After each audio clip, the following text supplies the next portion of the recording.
구약성경 예레미야 17장 5절에서 14절. 구약성경 1077페이지. 우리 같이 5절부터 한 목소리로 합독합니다. 여호와께서 이와 같이 말씀하셨습니다. 무릇 사람을 믿으며 육신으로 그의 힘을 삼고 마음이 여호와에게서 떠난 그 사람은 저주를 받을 것이다. 그는 사막의 떨기나무 같아서 좋은 일이 오는 것을 보지 못하고 광야 감조한 곳 건건한 땅 사람이 살지 않는 땅에 살리라. 그러나 무릇 여호와를 의지하며 여호와를 의뢰하는 그 사람은 복을 받을 것이다. 그는 물가에 심어진 나무가 그 뿌리를 강변에 뻗치고 더위가 올지라도 두려워하지 아니하며 그 잎이 청청하며 가무는 해에도 걱정이 없고 결실이 그치지 아니함 같으리라. 만물보다 거짓되고 심히 부패한 것은 마음이라. 누가 능히 이를 알리오마는 나 여호와는 심장을 살피며 폐부를 시험하고 각각 그의 행위와 그의 행실대로 보응하나니 불의로 치부하는 자는 자고새가 낳지 아니한 알을 품은 같아서 그의 중년에 그것이 떠나겠고 마침내 어리석은 자가 되리라.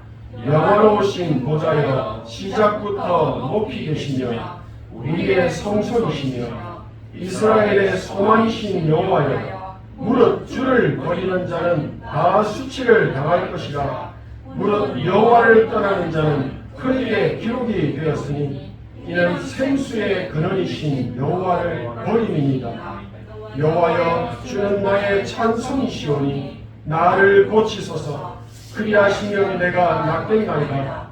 나를 구원하소서. 그리하시면 내가 구원을 얻으리이다. 아멘. 우리에게 분명히 주시는 하나님의 음성을 들으시고 정확한 언약을 붙잡고 응답받는 증인의 삶 되시기를 진심으로 축복합니다. 우리의 인생은 끝없는 선택의 갈림길 앞에 서게 됩니다. 갈 것이냐, 멈출 것이냐, 왼쪽이냐, 아니면 오른쪽이냐, 고 아니면 스톱입니다. 오늘 교회를 갈 것이냐, 안 갈 것이냐 고민하다가 오신 분도 있을 수 있겠죠. 우리 인생은 태어나서 지금까지 살아오면서 순간순간 선택이라는 기로에 서게 됩니다. 결과적으로 내가 결정한 나의 선택이 오늘 나의 운명을 완전히 바꿔놓은 거예요. 오늘만 봐도 그렇습니다. 인간에게, 사람에게 사회생활과 인간관계는 아주 중요한 것입니다. 특히 오늘 같은 휴일은 참 중요하면서 기회가 되는 날일 수도 있습니다. 세상 사람들과 친해지는 기회, 피곤한 몸과 마음이 쉴 수 있는 좋은 기회, 경치 좋은 곳에 놀러 갈 수 있는 절호의 기회. 하지만 오늘 우리의 선택은 바로 예배였습니다. 오늘 나는 왜 돈이 나오는 것도 아니고 누가 알아주는 것도 아닌데 예배 자리에 나오셨습니까? 만약 우리 자녀가 아니면 누군가가 왜 이런 선택을 했습니까? 질문한다면 어떤 대답을 하시겠습니까? 한 번쯤은 내 중심에 대한 확실한 답을 정리해 볼 필요가 있습니다. 오늘 주시는 말씀을 통해서 하나님께서 우리에게, 나에게 원하시는 깊으신 뜻을 찾으시고 하나님께서 내려주시는 참된 응답, 참된 복 받아 누리시는 300%의 증거가진 망대 세우는 증인들 되시기를 진심으로 소원하고 축복합니다. 선지자 예레미야는 하나님의 백성으로 선택받고 부름받은 유다 백성과 이스라엘이 마치 하나님이 없는 것처럼 말을 하고 행동을 하면서 하나님 앞에서 죄를 범하고 있는 일들을 말하고 있습니다. 하나님을 믿고 그분을 인식하며 살아야 하는 하나님의 백성들이 어찌 여호와 하나님을 전혀 인식하지 않고 이방신을 섬기고 자식들을 우상의 제물로 바치고 귀신과 교제하는 무당들을 따르는 큰 죄악이 여호와 하나님을 진노케 하는 일이다라는 것을 말하고 있습니다. 오늘 본문에 따르면 유다 백성의 멸망 원인은 하나님을 의지하는 것이 아니라 사람을 믿고 육신의 힘을 의지하기 때문이다 말합니다. 여호와를 버리는 자에게는 수치를 당하는 일이 일어납니다. 여호와에게서 떠난 그 사람은 저주를 받을 것임을 분명하게 말씀하시면서 유다 백성의 거짓되고 죄악된 신뢰와 믿음에 대해서 아주 강력하게 지적하고 있는 것입니다. 하나님의 자녀가 하나님과 함께하는 즐거움과 행복을 떠나서 그 마음이 세상 사람들과 똑같이 인생과 육신을 의지하며 지금 살고 있다고 말합니다. 하나님을 떠난 인생의 운명은 반드시 저주가 임하게 된다고 미리 말씀하시는 것입니다. 너 나를 떠났으니 한번 죽어봐라고 말씀하시는 겁니까? 부모가 자녀에게 매를 왜 냅니까? 사랑하기 때문에. 이들은 사막의 가시덤불과 같아서 하나님을 떠난 인생의 운명은 사막의 가시덤불과 같아서 좋은 열매가 다가올지라도 볼 수가 없고 오히려 이들의 인생은 광야의 몹시 건조한 땅, 소금의 땅, 사람이 전혀 살지 않는 땅에 살게 될 것을 기록하고 있습니다. 하나님을 떠나 죄악 가운데 있는 유다 백성들에게 다가올 미래 재앙에 대해서 지금 미리 말씀하시는 것입니다. 그러면서 바로 주시는 말씀이 그러나입니다. 복음입니다. 그러나 이 말은 그러할지라도 지금 비록 그렇다고 해도 쉽게 말씀드려 그럼에도 불구하고입니다. 비록 사실이 지금 현실이 그렇다고 해도 그것과 상관없이 무릇 여호와를 의지하고 의뢰하는 그 사람은 복을 받을 것이라 말씀하십니다. 우리가 우리 죄를 자백하며 그는 미쁘시고 의로우사 우리 죄를 사하시며 우리는 모든 불의에서 깨끗하게 하실 것이요. 언약을 정확하게 잡는 겁니다. 의지한다는 것은 마음을 기댈 곳을 찾는 것입니다. 자신의 한계를 인정하고 마음의 방향을 하나님께 돌리는 상태를 말합니다. 양다리 걸친 거 아닙니다. 완전 돌리는 겁니다. 갈라디아 2장 20절처럼 나 자신을 완전 포기한 상태를 말합니다. 하나님, 저는 죄인입니다. 저는 하나님의 은혜가 필요합니다.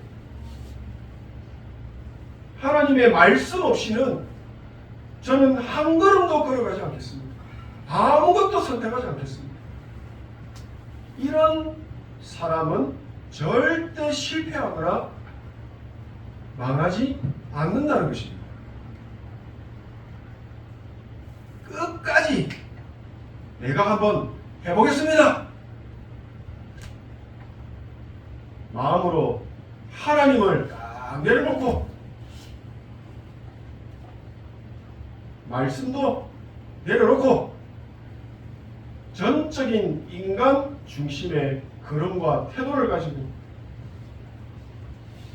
사는 것이 바로 교만입니다. 교만은 망함의 앞잡이입니다. 하나님을 의지한다는 것은 나를 포기하는 겁니다.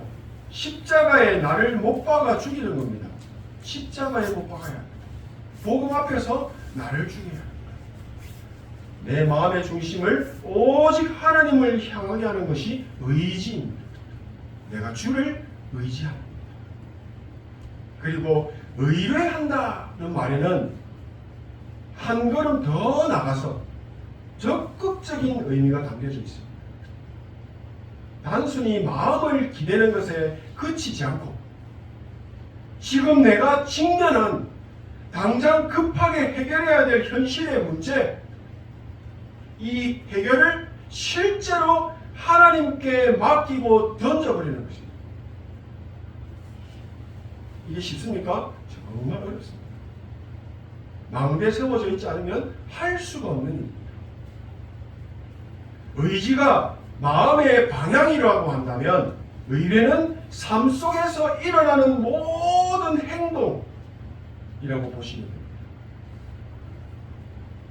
사람은 마음에 가득한 것을 입으로 말할 수밖에 없습니다. 행동할 수밖에 없어요. 지금 이 문제를 해결하실 분은 오직 하나님 한 분뿐임을 고백하는 것입니다. 제 삶의 방식대로 해결하지 않겠습니다. 주님이 원하시는 방법대로 해결할 수 있도록 인도해 주세요. 중심의 고백입니다. 마음의 고백입니다. 삶의 결단의 고백이 바로 의지이며 의뢰입니다. 하나님은 뭐라 하십니까? 심장을 살피시고 폐부를 시험하시는 하나님께서 이런 기도의 망대를 세우는 사람의 기도에 응답을 하시겠죠. 누르고 차고 흔들어서 복 주시겠죠. 망할 수는 없는 겁니다. 이 말씀이 무엇입니까? 무엇을 말하고 있습니까? 하나님과의 단절된 관계를 회복하자는 겁니다. 나 중심은 하나님과의 관계가 아직 회복이 안 된 겁니다. 우리는 현실 앞에서 또는 문제 앞에서 뭐합니까? 머리로 계산합니다. 이거는 내가 할 수 있겠어. 그냥 쉽게 하는 겁니다. 이거는 내가 못하겠다. 안 되겠다. 계산적인 관계를 끝내자는 겁니다. 전적인 하나님의 능력을 믿고 신뢰하라는 말씀입니다. 하나님을 의지하는 절대 망대를 내 안에, 당신 안에가 아니라 내 안에 세우기를 원하시는 겁니다. 하나님은 그 한 사람을 지금 찾고 계시고 기다리고 계십니다. 갈라디아 2장 20절의 상태가 될 때 진정한 믿음, 살아있는 믿음이 된다는 겁니다. 다른 사람을 살리는 믿음이 된다는 것입니다.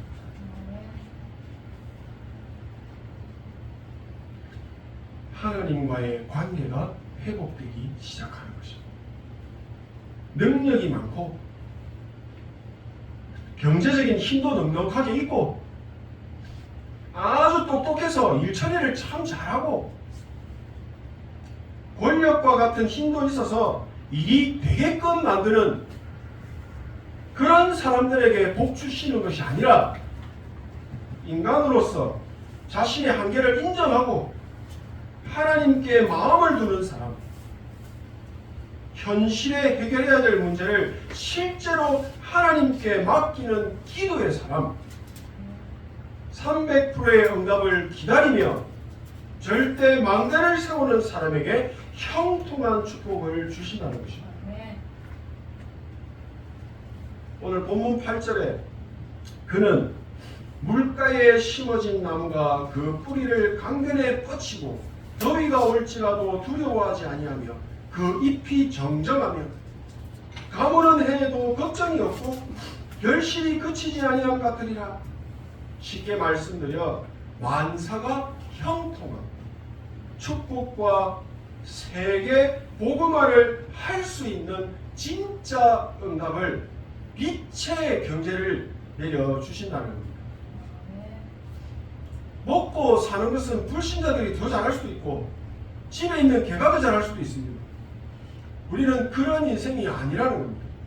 세계 복음화라고 하는 진짜 응답을 주시겠다고 하시는 것입니다. 너희는 먼저 그의 나라와 그의 의를 구하면 모든 것을 다하여 주시겠다고 말씀하신 겁니다. 다 알고 있습니다. 우리는 하나님과 단절된 상태, 하나님을 떠난 상태에서 많은 거라 출애굽하는 것입니다. 그 안에 있으면 반드시 재앙이 임한다는 것입니다.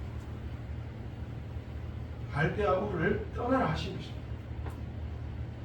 이사가라는 말 아닙니다. 하나님과의 관계를 회복하자는 것입니다. 오직 여호와를 앙망하고 하나님을 의지하는 자에게 큰 은혜를 베푸신다는 사실을 지금 말씀하고 계십니다. 영적인 뿌리를 하나님을 향해 깊이 내리고 있으면 어떤 위기와 폭풍이 와도 어려운 상황이 닥쳐와도 그 마음에 평안함, 참된 평안함이 임하게 되는 것입니다. 뿌리가 깊은 나무는 큰 폭풍이 몰아쳐도 흔들리지 않습니다. 갈대가 흔들리죠. 하나님과 깊은 관계를 유지하고 있다면 어떤 문제도 문제가 되지 않는다는 겁니다. 이 사실을 잘 알게 됩니다. 오히려 그 문제가 축복으로 바뀌는 기회의 발판이 되는 것입니다.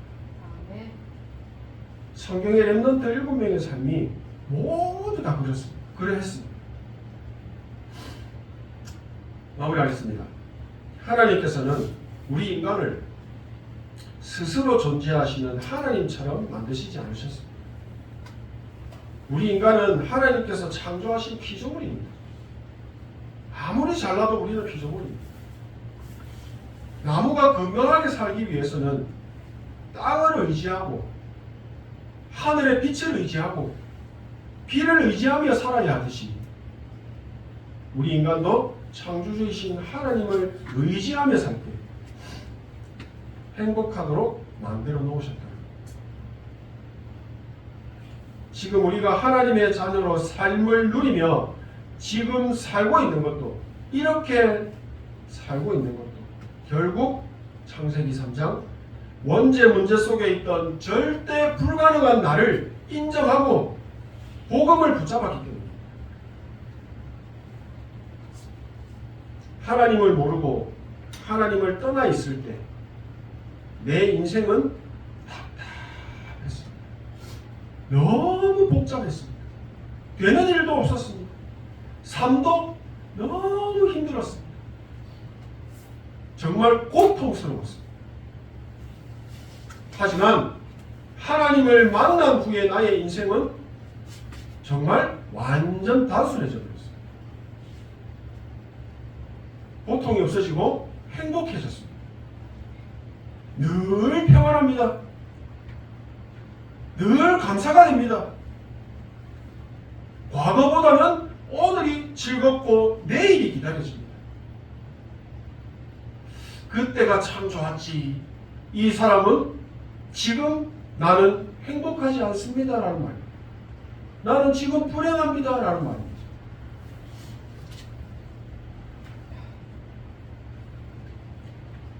지금도 시계로 돌아가고 있습니다.